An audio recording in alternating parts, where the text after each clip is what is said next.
Hello, everyone, and welcome to Co-Creation Station, the podcast where we talk about the law of attraction, the art of allowing, spiritual magic, the mind-body-spirit connection, and how to best enjoy this mystical, miraculous, mysterious, crazy, sometimes confounding, but always incredible journey we call life. My name is Collin. I'm located in beautiful, sunny North Hollywood, California. My name is Stephanie Orlina. I am a transformational life coach and I am in San Diego, California. Thank you so much for listening or watching this episode, whichever you're doing today. We just want to let you know at the top here, we often mention the names Abraham Hicks and Esther Hicks. If you're not familiar with those names, Esther is a speaker and author who channels Abraham. Abraham is described as a group of entities from beyond our physical world who share their wisdom by speaking through Esther at workshops and speaking opportunities around the world. You can find more about them by searching on YouTube, searching on your web browser, or going to their website, abraham-hicks.com. Each week we start our discussion from a different jumping off point, but we might actually be breaking that guideline here because we're going to use the same jumping off point that we had last week on our last week's episode, because we were right in the middle of the discussion when we hit the 30 to 35 minute mark, somewhere around there. So we thought we would just continue our discussion this week. So thank you for being patient and waiting the 7 days if you listened to last week's episode.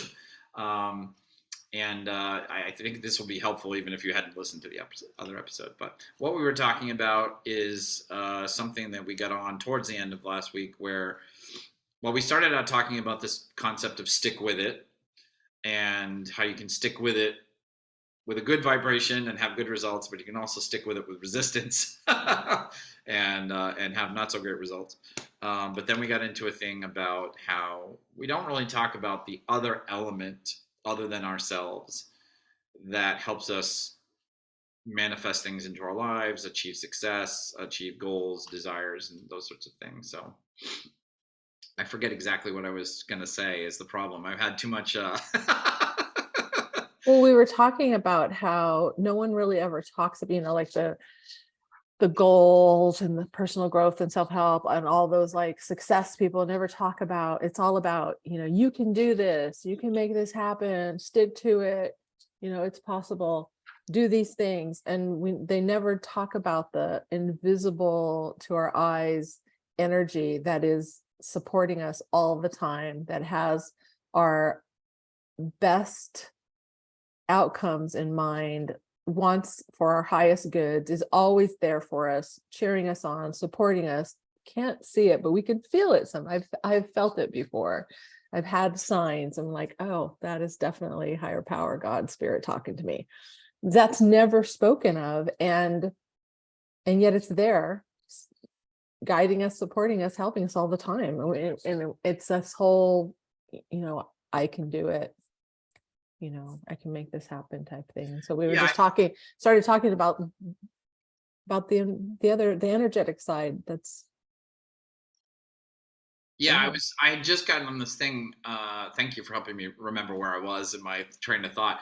I was just thinking, like, you could even take the concept of the art of allowing and twist it and convince yourself that, like, well, if I all by myself use the art of allowing really consistently and great enough, then I by myself will get the law of attraction to do, manifest the things that I want. And like that's a little off in the sense that we are never manifesting anything by ourselves. Otherwise we could just do it all the time, right? We just think something and it just show up.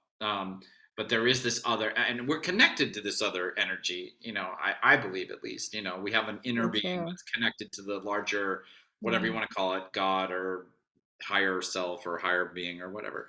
But we don't run it in the way that we think about our own, day-to-day actions in the real world. And it doesn't have a to-do list. It's not like at 10 a.m. I'm going to put my higher self here. You do that. Yeah. And I was talking about an experience last week I had where I wanted something to happen really badly on Saturday. I was convinced it was going to happen, and then it got canceled. And then I got invited to go have dinner with some friends of mine. I had a really great time. And then I came home, and then what I wanted, like, manifested in this way that I could not have conceived at all. And I think that's part of what got me thinking about it. It's like, there's still this part of me that wants to control the whole process, and so there's part of my brain that's like, yeah, let's And learn thinks about the that law you of can, attraction. right? And Yeah, thinks that you thinks I can, can, is convinced I believes can. that you can, like it's up to you and you can do it Yeah, and that you have to do it. Like yeah. you're running the whole show. But there's always this kind of element of this other element of things coming to fruition, which is controlled by things beyond our control and are things that we couldn't possibly have known. Oh, that thing needed to happen at that time in that order in order for me to, do these things, because when the thing I wanted to do was canceled, I think my initial non art of allowing impulse was like, I'm going to somehow force this to happen. I'm going to like figure out a way to make this thing that I wanted to go to this way at this time on this day happen. And of course I couldn't because it was, it was canceled. And, but it came in a completely different way hours later once my vibration was in a better place. So, I mean, the part that I can control, and I think we've been pretty consistent in our message on the podcast, which the part I can control is my vibration, is my feeling state. And it doesn't mean I necessarily can go from completely pissed off and angry to like super happy. We've also talked about, you know, it's much easier to climb the emotional scale one gradation at a time rather than try to do that. But by doing something, going and have dinner with my friends, which just of its own volition increased my vibration, then I was open to the solution coming from in some other way that I had no idea could have come. And didn't even know in the moment that that's what you were doing, right? Well, that I think that's the most important thing is that part of me is still trying to figure out, okay, well, how do I plan my day so that I'm feeling good all the time and I I'm, know. you know what I mean? Like Yeah. that I'm manifesting, I have this podcast. People are expecting me to be the perfect manifester. So how do I perfectly manifest things? And it's like, yeah, there's always this weird element of like fucked up shit you don't know about and you can't figure out Yeah. that And I helps remember, to bring it.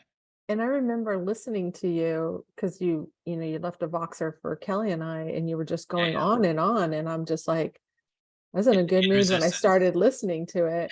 And then I kept listening and I'm like, I'm in a bad mood now. I gotta stop listening to this. I can't, because you were just going on and explaining it. And I'm like, I've heard this before. Yeah. And so I stopped listening for a moment and then I turned it back on, but then I fast forward to through some things and I left a couple of suggestions and then you was it that night, that day, the next day you boxed us again and just said, Yeah. hey, and then and this whole miraculous thing occurred. And I was like, dang, that was fast. Like what? You got the essence of what you had been wanting. And so we were talking in friend time. It's like, hindsight's 2020. It's like never would you have imagined, you didn't know that that could happen, and yet there it is. And it's only until after it happened then I could try to explain like, oh well, yeah, this, that, and the other occurred. And so, but we don't know that. And even then, like, I try to say, oh well, that's why, it's because this, I did this and then that happened, and I still don't know everything. Yeah. No, Such a and human thing to know how. I'll tell you where all this came from. And Kelly, my sister, who's been on the podcast several times and listens every week, will get the reference at least. And I apologize, I know you won't because you haven't seen the films, but was the Lord of the Rings trilogy of films. Because my sister Kelly and I are obsessed with those films. We love them. They're way more important than they should be in anyone's lives. Um, we've watched them more times than can be counted. But I heard this thing, and this probably will blow Kelly's mind if she's listening. But this is where this all came out of, because, and I will summarize, three very long films in a couple of sentences if I can. But basically, this character named Frodo he has to take this evil ring. Spoiler alert, by the way, for Lord of the Rings, if you haven't seen them. But as they said, the movie's been around a long time, so if you Yeah, haven't seen it yeah, by now, it's really not yeah. a spoiler alert. And the books were long before that. So, but anyway, Frodo is a good character. He is given this evil ring, and the evil ring has to be taken to this very dangerous place very far away to be destroyed. Otherwise, evil creatures in the world will get the evil ring and they will use it to wipe out all good people on the world. So the story of the three films is Frodo, the good character, carrying this evil ring to this place where it has to be destroyed. And if you ask most people who are familiar with the books and or the films, you say, who's the hero of the story? It's very clear. It's this character, Frodo. And say, if I asked you who destroyed the ring, which is like what happens at the end, and everything gets turned to good, most people would say Frodo. But if I asked you to say, oh, think about that last scene in the mountain where the ring gets destroyed, and walk yourself through that scene, and then tell me who destroyed the ring. And it's very unclear because, and I don't need to go through all the details, but there's three characters there at the end, and they kind of have a wrestling match, and essentially the ring gets thrown into the volcano by accident. So the thing that sparked all this was I heard that in his journal or diary, the author, J.R.R. Tolkien, had written later in life about the story that Frodo was a failure. And when I first heard that, I was like horrified because like Frodo's one of my favorite characters and he's the hero of that story. And it's so like the emotional journey you go through watching those three films. He goes through so much hardship and just struggle and just strife and everything. And, you know, he wins in the end. And you're like, Frodo succeeded. Like Frodo succeeded. Like the goal was to destroy the ring, get it to the mountain far away, put it in the volcano, destroy it. And he did that. So he's a success. But then when you look at that final scene with the wrestling match and the ring actually getting tossed in by accident, it's like, oh, something beyond, like Frodo actually couldn't get the ring into the volcano all by himself. Like he carried it the whole way. And by the way, made several mistakes along the way and actually tried to give it away to two other people along the way, which would have been disastrous. And lucky for him, they turned it down. Which he was disappointed at the time. But at the very end, it's not clear. It is not clear who actually, and the thing that gets me about it now that so that made me watch all three movies again from that perspective. And when I got to the end, what I realized about it was, oh, it doesn't matter. Like our culture's view of success is like, well, you have to be Frodo and you have to carry the ring and you have to be the one that throws it in the volcano. And that's how we'll give you the trophy and say you succeeded. But how it actually works is just stick with it. And if you have the right vibration, meaning wanting to, in that case, wanting to help, wanting to do good, and you just stick with it, the universe will be your co-creator, your cooperative partner, and will help you. But you have to have that cooperative partner. No one human can do something like that all on their own. They need a whole bunch of weird shit to happen that helps it along. Or anything for that matter. Anything. Yeah. We have a ton of help with everything. Yeah. And that's the thing I was talking about with Colonel Sanders. It's like I don't know every step of that story from last week. But it's like I'm sure there was multiple episodes of something beyond his control. Oh, I can't even imagine helping him do something, you know. But what the short version of the story is, well, he was just so dedicated himself that he did it all. You know what? I'd love to talk with him because what's his version of his story? Right. Yeah. Compared to the story that gets told. Yeah. Because I was thinking about this earlier this past week. It's like there are things that didn't happen in my life that someone said did and then told others, and a whole bunch of other people think I did or something in particular happened, and that's not true. Oh my God. I mean, sorry to interrupt, but just to relate to that so much, like when I tell people about the brief story of my history as a musician, almost every time I'm just aware that it's misunderstood immediately. Because everybody has most people in America at least have a preconceived notion of, if I was a rock musician and I was in a rock band and I went on tour and they just make like 1,000 assumptions about that, most of which are not true. What Just would be because, one of them? What would be one of them? oh, that I slept with like, 10,000 women over this several years. That of Turi. When Okay. the What reality would is I had what like two girlfriends and stayed committed to them the whole time and never slept with anybody and else. then what would be another one that people assume that was Oh, that I was incorrect? a huge drug addict. A huge drug addict. Which, I mean, Or out. one of the Oh funniest man.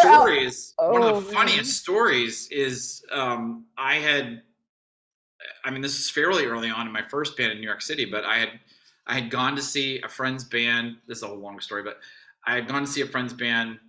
I got there at the correct time, but something got screwed up and their set was over, and I was disappointed. And I let them know afterwards, and they invited me to go play pool with them, like billiards, at this bar in Brooklyn.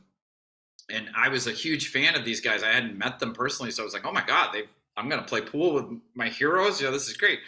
And so we're playing pool, and they're talking about them recording their last album, and they said, yeah, we had a struggle, through part of it because we just did way too much cocaine, and I've never taken cocaine in my life. I never had at that point. I still haven't. But they were like, how it is, when you're recording an album and you do too much cocaine, and like the clear expectation Oh was like, oh, man. let me tell you my many stories about doing too Yeah. much cocaine while I'm Yeah. recording, and I'm like, I've never seen cocaine like in real life. It was still like 2 years away from me being at a party and like accidentally stumbling into a room where somebody was doing cocaine. Oh my God, Um, that's but I mean, hilarious. yeah, but that's the thing is like whenever I tell people I'm a musician, it's part of me wants to go, I don't know if you have 3 hours, but I need you to sit down and tell you the real story of me being a musician. Because if all I tell you is I lived in New York City, I was in a rock band, and I toured nationally for a few years. You're gonna have so many misconceptions that we Yeah. really need to sit down and straighten these out. But of course, people don't. We're just Well, and that's so funny because, on these dating apps, if I see someone and they have multiple pictures of them being in a band, I'm yeah, just like, oh, hell no, because yeah, you're a womanizer, yeah. you're going to be out late every night. I can't do that. I think there's no truth to those, but Yeah. I mean, I think as humans, there are certain things we need to do to get through life that are not they're not bad or wrong. They're just things we need to do to get through life. And one thing is we can't ingest the entire story with all the details of every person we ever meet. So things do get simplified down, and sometimes they need to. But I think the problem is, like, especially with like success stories, Hmm. that the simplifying of the success story, I was really grateful when the two different films about Steve Jobs came out, because like the Steve Jobs story used to get watered down to like, well, he was just a genius and he just invented the iPhone and whatever. Yeah. Yeah. And Steve Jobs was a very disturbed individual, and he emotionally and verbally and psychologically abused many, many employees for many years. Like he was, That's why I never watched the one film that like kept he's popping up. I'm like, oh a my complicated God. dude, and he did a lot of good, but he also did a lot of bad. And but before those movies, I think the story was just focused on like, well, there's that video of him at the Apple conference, like revealing the iPhone, and like he just worked really hard and believed in himself, and he just made the iPhone. And it's like the real story there is like way more complicated than that. But we don't have time to learn every little detail of everything. But I think Right. that's the thing that does get lost in the simplification of success stories, is this other element. Like Steve Jobs did not invent the iPhone all by himself. There are a lot of people that Right. contribute to that, and there was a lot of accidents and weird and unforeseen things. And like he would have never got himself fired from Apple and formed this other company next that failed, and then got rehired by Apple years. Like he wouldn't have ordained that. He's like, no. If you'd asked him beforehand, he'd be like, no, I stayed with Apple the whole time. I keep Yeah. my success program going. We're successful. But that's not how the iPhone happened. The iPhone happened after he got fired. So it's I think that's just, and the thing is, for me, when I really think about that and remember it, it's liberating, and it takes a weight off. Because if I have to create the iPhone, like even with the law of attraction and everything, if it's all up to me, like that's very daunting. But if I know that there's just a bunch of help along the way, and I don't have to worry about when is it going to happen, what form is it gonna come in? Who's gonna deliver that help? How am I gonna meet that? Like, I don't have to worry about any of that. The stick with it thing is just like, just believe, just keep going, Yeah. and just understand that weird shit's gonna happen, and that will help you get there. You Yeah, don't have it's to do it all. it's part of the process. It's part of my life story. And I was thinking, when we were talking about in last week's episode, I was like, I wanted to mention about part of my work is trusting and believing and then expecting what I want to happen. Yeah, It's just relax yeah, and just know it's going to happen. yeah, And that's a pretty big muscle. It's not a pretty big muscle.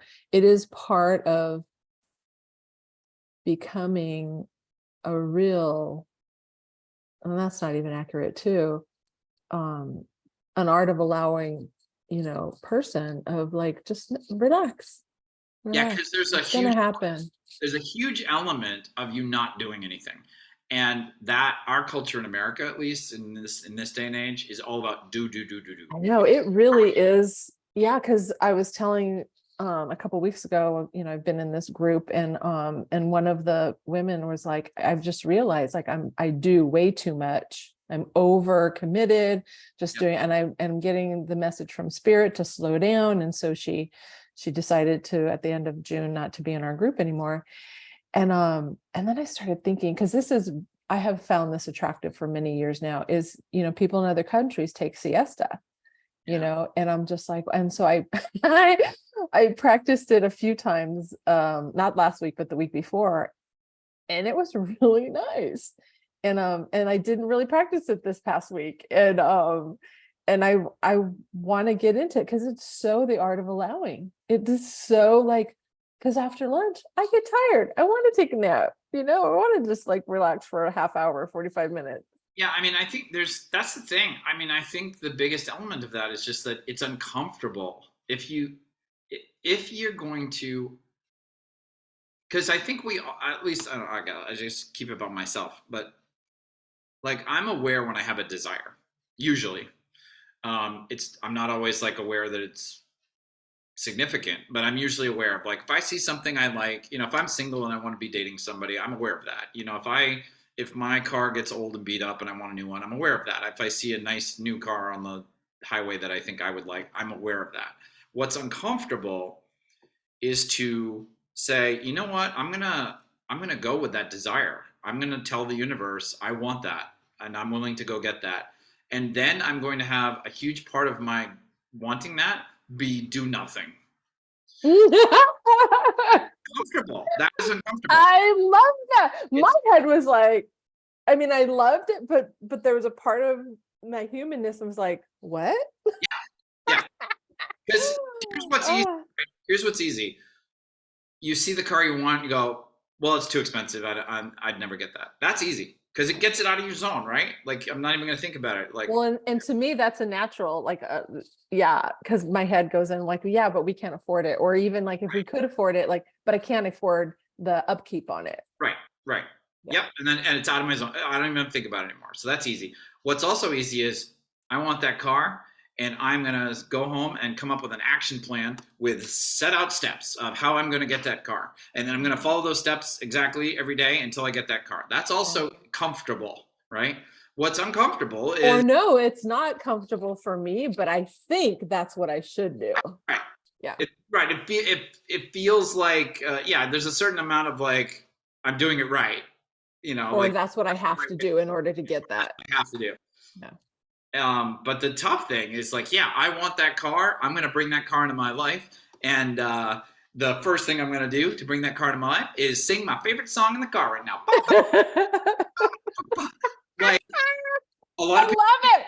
crazy, but I love it. I a lot love of it. people would be like, what are you doing? You're crazy. That's Effing nuts. not Yeah. a car, whatever. And that's the tough part. It's like, yeah, but there's an element to getting that car that I'm never going to be in control of. There's at least one Oh, there's a lot of elements car when I getting. think of the car I want, because I've wanted it for a really long time. But you know what? I was thinking this, I've been thinking about this for the last year or more. Steph, by the time you get it, you've wanted it since like 2012 or 2011, whenever it was. And here it is, 2023. I still don't have it. And I'm like, Steph, it's like I'm gonna be 11, 12-year-old car. Like, are you really gonna want it? Like, it's gonna be old, blah, blah, blah. And then every time I see that make and model and color and everything, I'm like, it dawned on me just in the last month or so, Steph, that car it's beautiful. It looks beautiful. It still looks brand new. Like, come on. In my story, it's like it's one owner. They garaged it, like an older, because it's an LS 460 Lexus. And people take really, it's usually an older person who owns it, and they take really good care of it. It gets garaged and they hardly ever drive it. So by the time I get it, it's gonna be like new used, even though it'll be 12 years old. And so the other day I was thinking, like, Steph, because I'm listening to this one, All Love, All One, where the woman's like just starts practicing imagining it happening, and then she starts believing it's actually going to happen. I'm like, Steph, just start thinking about like actually having it. Like, what do you love about it? And that's all you got to do. And then just believe that you're going to have it. And I remember sitting in the car. I was at the Lexus dealership in San Diego. I sat in it because I had just driven a test drove an ES. And I was like, yeah, that's nice. I got in the LS. As soon as I sat in the driver's seat, I was like, I had this feeling of I'm home. Like, it just fit perfectly. And I was like thinking about this the other morning. I'm like, Steph, it's your car. It's done. You sat in that seat and it was like, it was yours. It was home. Like, that is some powerful shit, girl. You need to remember that thought. Yeah, I mean, to a certain extent, we've talked about this a lot, but our brains, which are very helpful in many ways, also can be unhelpful in the sense that they will fill our head with thoughts about either how we can't have it or all the things we have to do to control us having it.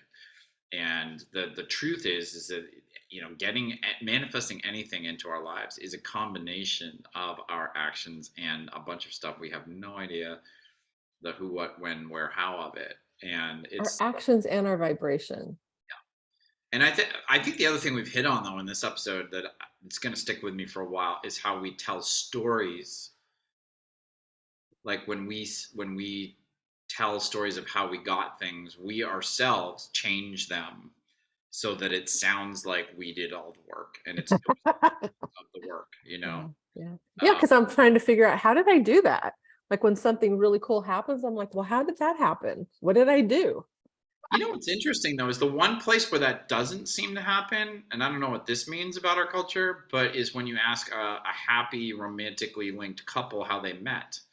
Because usually people will actually kind of go out of their way to tell the weird ways of which that happened, like I mean, it's very typical for me. I don't know about you, but when I've asked people that question, is somebody will be like, "Oh, I wasn't even looking for a girlfriend or whatever, and I went into the store one day, and there was," and so I mean, and that's in those stories, it seems like we pretty usually like acknowledge that weird element. I don't know if in our culture we just understand that like that we have a deeper understanding or better understanding of that like love and romance is more beyond our control than like going to get a car, but it's actually Yeah, not. It's actually yeah. like you It's can. all the same, huh? It's We exactly. just compartmentalize, oh, this we have to do this, but Yeah, this we have to do this, and this, yeah, oh yeah, that's gonna just get taken care of. yeah, yeah. Cool. I feel like that was a really good two-part discussion. Awesome. And um oh, sorry, go ahead. I was going to say, I feel like we landed on something there that we could go with somewhere else, but we're not today. Yes, today, perhaps in a future episode. But we're gonna stay in this feeling of feeling good about the episode today because we are super happy that you joined us today, whether you listened to us on the audio version or watched and listened on YouTube. Either way, thank you so much. Remember, we are posting a brand new episode for you at this time every single Monday morning. So if you subscribe to us or whatever your platform allows you to do to like sort of link up with us, you should get an alert of some sort on Monday mornings. We truly appreciate you doing whatever your platform allows you to do to support us. And all of our links and email address and stuff like that is in the description of the YouTube version and the doodly doo down below. We wish you a happy and abundant week. We hope you remember that it's not just you. There's other elements helping to bring things into your life that you want all the time. Woohoo. And we look forward to you joining us again on the next episode of Co-Creation Station. Bye, everybody.